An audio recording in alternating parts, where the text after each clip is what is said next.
actions niyo, sir, regarding sa allegation po ni former President Duterte regarding sa blank items? He's lying.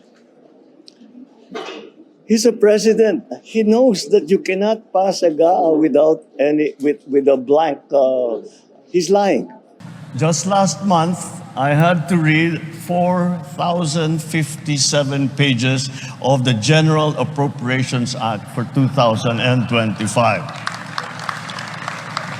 Because I reviewed it, analyzed it, and yes, in parts, vetoed it.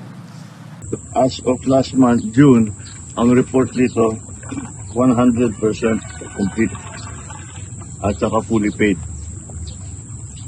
Wala kaming makita na kahit isang hollow block, isang ng simento, walang equipment dito.